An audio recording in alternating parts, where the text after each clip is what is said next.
What is good, Vibe Gang? I'm here with another one. George Carlin, religion is bullshit. Now, I need everyone to put on their adult pants and don't get too sensitive about what this man's about to say. And like I said, all negative comments will not be instituted anymore. You're not living in my brain no more. You are evicted. I am not letting you live in my brain rent-free. It's not gonna happen anymore. This is this man's opinion, and we have to respect each other's opinion. I love George Carlin.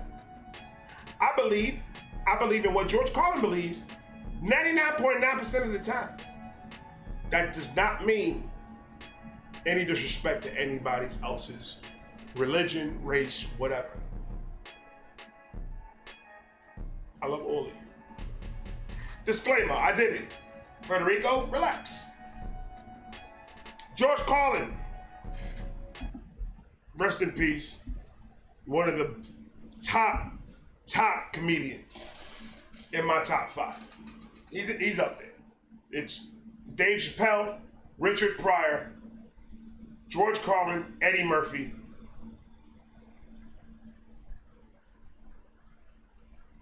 What's this one? What's this one?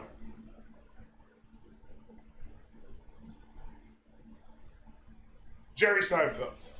Those are my top 5. I was trying to get the name. I was playing the theme song in my head. Hold on. George Carlin.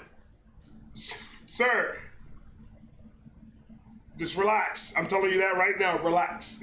It's on you. But in the bullshit department, a businessman can't hold a candle to a clergyman. Because I gotta tell you the truth, folks. I gotta tell you the truth. When it comes to bullshit, big time, major league bullshit, you have to stand in awe of the all-time champion of false promises and exaggerated claims, religion. No contest. No contest. Little story behind this. I went to Catholic school. Like, first all the way to 8th grade. I was in private school. I was in Catholic school. So, I got my feelings about this and what he's saying. And like I said, in the beginning of this, I agree with 99.5% of what this man says. You do the math. Exaggerated claims, religion. No contest. No contest. Religion easily has the greatest bullshit story ever told. Think about it. Religion has actually convinced people that there's an invisible man living in the sky who watches everything you do every minute of every day. And the invisible man has a special list of 10 things he does not want you to do. And if you... The 10 Commandments? Yo, George Carlin did not give a flying fuck about no one else's feelings. He was gonna talk what he felt, and if you didn't like it, so what? That's why this man is one of the greatest comedians out there, period. A list of 10 things he does not want you to do. And if you do any of these 10 things, he has a special place full of fire and smoke and burning and torture and anguish where he will send you to live and suffer and burn and choke and scream and cry forever and ever till the end of time. But he loves you.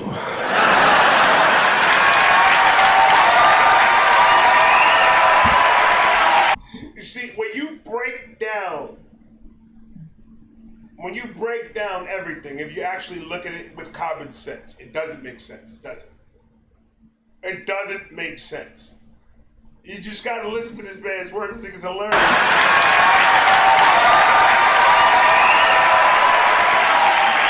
He loves you. He loves you and he needs money. He always needs money. He's all powerful, all perfect, all knowing, and all wise. Somehow, just can't handle money. Religion takes in billions of dollars They pay no taxes, and they always need a little more. Right. Now, you talk about a good bullshit story. Holy shit. Oh, good bullshit story. Holy shit. Yo, I swear to God, man, this man is hilarious. Oh my God. Holy shit.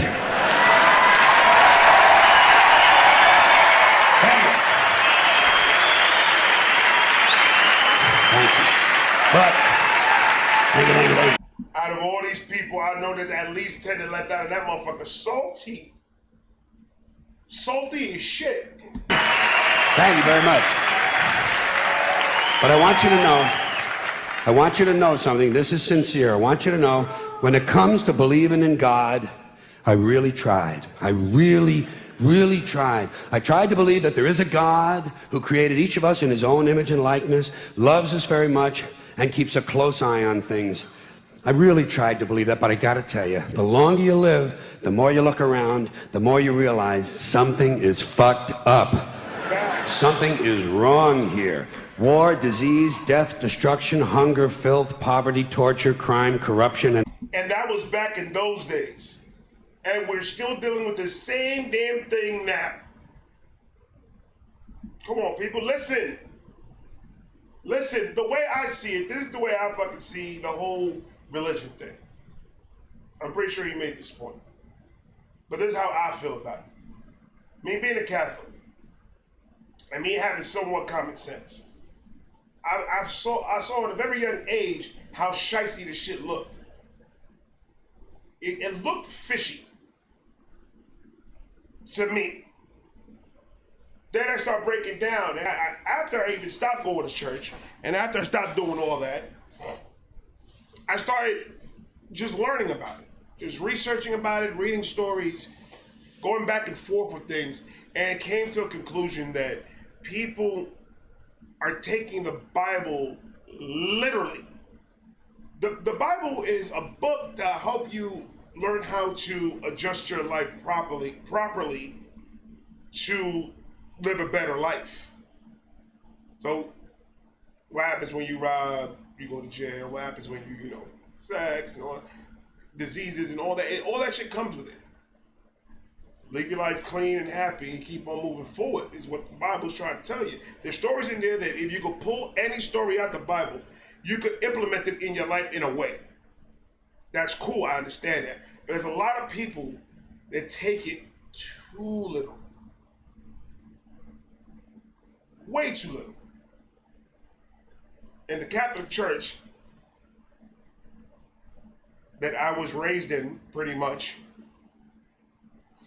people are people, people mess up, people are human, and humans are not perfect. That being said, I stopped going to church for a reason. George, continue, sir.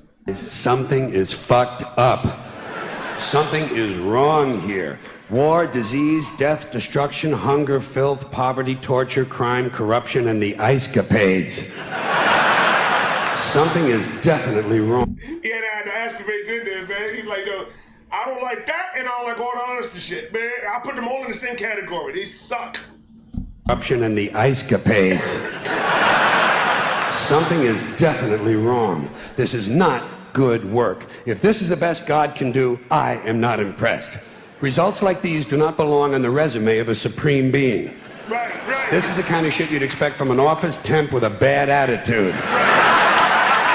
And just between you and me, in any decently run universe, this guy would have been out on his all-powerful ass a long time ago. And by the way, I say this guy because I firmly believe, looking at these results, that if there is a God, it has to be a man. No woman could or would ever fuck things up like this. That's a fact. So, talk your shit, George. Huh? Talk it. That is a fact. These are men fuck-ups. Everything that's going on are men fuck-ups. Females would have never, ever ruin shit like this. Ever. They plan too much, man. They're nurturing. They're nurturing at birth. They're just nurturing. There would have never. But if there was a female God, I gave her fucking tea. And she would have made the men the ones that had to give birth and do all that. We both been trying to pull the baby out of our penises. Pain to the 10th degree. I've had kidney stones, nigga. Fuck that. No woman could or would ever fuck things up like this.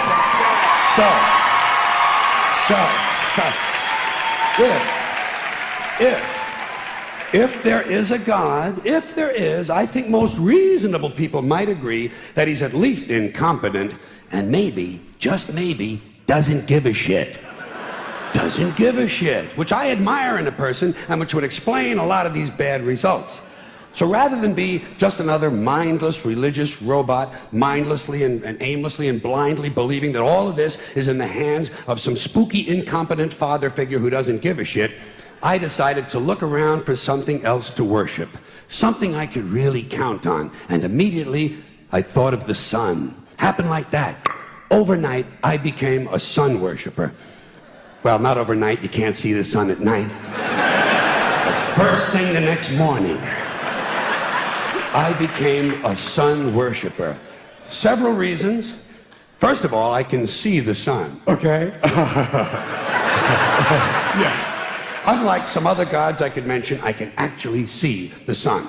I'm big on that. If I can see something, I don't know, kind of helps the credibility along, you know? So every day I can see the sun as it gives me everything I need: heat, light, food, flowers in the park, reflections on the lake, an occasional skin cancer, but hey, at least there are no crucifixions, and we're not setting people on fire simply because they don't agree with us. Right. Sun worship is fairly simple. There's no mystery, no miracles, no pageantry, no one asks for money, there are no songs to learn, and we don't have a special building where we all gather once a week to compare clothing. And the best thing about the sun, it never tells me I'm unworthy. Doesn't tell me I'm a bad person who needs to be saved. Hadn't said an unkind word. Treats me fine. So I worship the sun. But I don't pray to the sun. Know why? I wouldn't presume on our friendship. It's not polite. I've often thought people treat God rather rudely, don't you? Asking trillions and trillions of prayers every day, asking and pleading and begging for favors. Do this, give me that, I need a new car, I want a better job. And most of this praying takes place on Sunday, his day off. Dude, if you don't put that together, oh, that is an absolute Snapple top fact.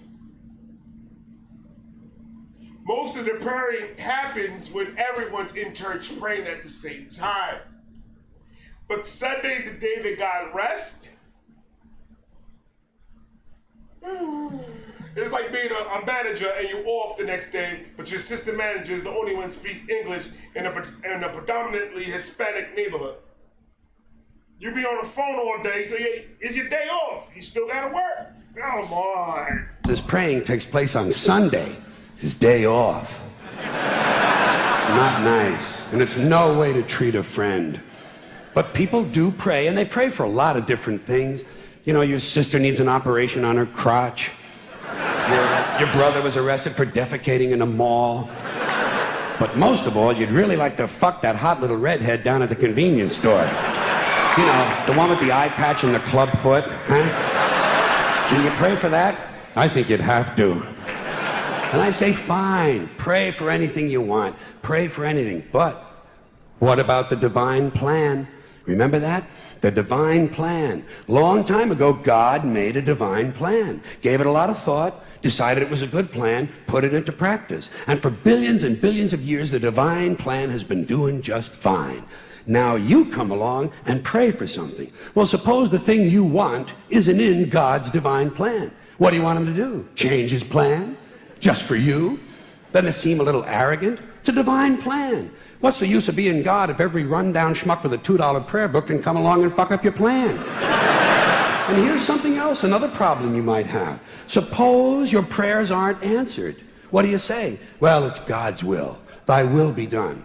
Fine, but if it's God's will and he's going to do what he wants to anyway, why the fuck bother praying in the first place? Seems like a big waste of time to me. Yeah, George Carlin, to me, seems like a very difficult person to I'll have a roommate, so he could be your roommate. He'll be breaking everything fucking down. I'm trying to eat a peanut butter jelly sandwich. He's trying to break down why it's not good to eat a peanut butter jelly sandwich. Nigga, let me eat it. I'm hungry. I don't care that the peanut butter is a form of whatever you about to say. I'm hungry. It's easy to make. And we got it in the fridge. Let me eat. Fuck bother praying in the first place? Seemed like a big waste of time to me. Couldn't you just skip the praying part and go right to his will? It's all very confusing. So to get around a lot of this, I decided to worship the sun. But as I said, I don't pray to the sun. You know who I pray to? Joe Pesci. Joe Pesci. Joe Pesci. 2 reasons. First of all, I think he's a good actor, okay? To me, that counts. Second, he looks like a guy who can get things done. Joe Pesci doesn't fuck around. Doesn't fuck around. In fact, Joe Pesci came through on a couple of things that God was having trouble with. For years, I asked God to do something about my noisy neighbor with the barking dog. Joe Pesci straightened that cocksucker out with 1 visit. It's amazing what you can accomplish with a simple baseball bat. So I've been praying to Joe for about a year now. And I noticed something. I noticed that all the prayers I used to offer to God and all the prayers I now offer to Joe Pesci are being answered at about the same 50% rate. Half the time I get what I want, half the time I don't. Same as God, 50-50. Same as the 4-leaf clover and the horseshoe, the wishing well and the rabbit's foot. Same as the mojo man. Same as the voodoo lady who tells you your fortune by squeezing the goat's testicles. It's all the same, 50-50. So just pick your superstition, sit back, make a wish, and enjoy yourself. And for those of you who look to the Bible for moral lessons and literary qualities, I might suggest a couple of other stories for you. You might want to look at the 3 Little Pigs. That's a good one. Has a nice, happy ending. I'm sure you'll like that. Then there's Little Red Riding Hood, although it does have that X-rated part where the big bad wolf actually eats the grandmother, which I didn't care for, by the way. And finally, I've often always drawn a great deal of moral comfort from Humpty Dumpty. The part I like the best, all the king's horses and all the king's men couldn't put Humpty Dumpty back together again. Right. That's because there is no Humpty Dumpty and there is no God. None, not one, no God, never was. In fact, I'm gonna put it this way. If there is a God, may he strike this audience dead. See, nothing happened. Nothing happened. Everybody's okay. You know what be fucked up? That he would have said that shit is a guy would have gotten a heart attack, and then a woman would have gotten a heart attack because he's getting a heart attack, and it's a chain reaction. I know it would have been fucked. That joke would have not gone well at all for nobody. See, nothing happened. Nothing happened. Everybody's okay. All right. Tell you what. I'll raise the stakes. I'll raise the stakes a little bit. If there is a God, may he strike me dead. See, nothing happened. Oh, wait, got a little cramp in my leg. And my balls hurt. Plus, I'm blind. Oh, now I'm okay again. Must have been Joe Pesci, huh? God bless Joe Pesci. Thank you all very much. Joe bless you. Thank you very much. That is awesome. George Carlin is, and that's exactly why Mr. Carlin is on my top 5 of all-time comedians. This man is awesome. If you want me to do another George Carlin, please put the next George Carlin down below, and we'll get right to it. I love all you guys. I got one more coming for tonight, and I'm gonna talk to you guys later. Peace.